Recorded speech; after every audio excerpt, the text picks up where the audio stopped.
বঙ্গোপসাগরের একটি দ্বীপ থেকে অত্যাধুনিক স্বল্পমাত্রার ব্যালিস্টিক ক্ষেপণাস্ত্র প্রলয়ের সফল পরীক্ষা চালিয়েছে ভারত। দেশটির প্রতিরক্ষা মন্ত্রণালয় জানিয়েছে, এই ক্ষেপণাস্ত্র ১৫০ থেকে ৫০০ কিলোমিটার দূরে লক্ষ্যবস্তুতে নির্ভুলভাবে আঘাত হানতে সক্ষম। গত ২৮-২৯ জুলাই ওড়িশা উপকূলের বঙ্গোপসাগরীয় দ্বীপ doctor APJ Abdul Kalam island থেকে এই পরীক্ষাটি পরিচালনা করে নয়াদিল্লি। ক্ষেপণাস্ত্রটি তৈরি করেছে ভারতের defence research and development organisation DRDO. Pralay ক্ষেপণাস্ত্র আকাশ প্রতিরক্ষা ব্যবস্থা এড়িয়ে চলার জন্য এটি বিশেষভাবে তৈরি।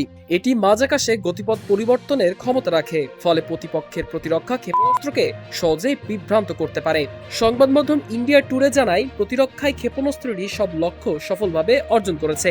এতে কঠিন জ্বালানির মোটর, উন্নত নৌ ও বিমান প্রযুক্তি ব্যবহার করা হয়েছে। এই ক্ষেপণাস্ত্র ৩৫০ থেকে ৭০০ কেজি ওজনের ওয়ারহেড বহন করতে পারে এবং শত্রুর কমান্ড সেন্টার, বিমান ঘাঁটি ও লজিস্টিক হাবে নির্ভুলভাবে আঘাত হানার জন্য প্রস্তুত করা হয়েছে।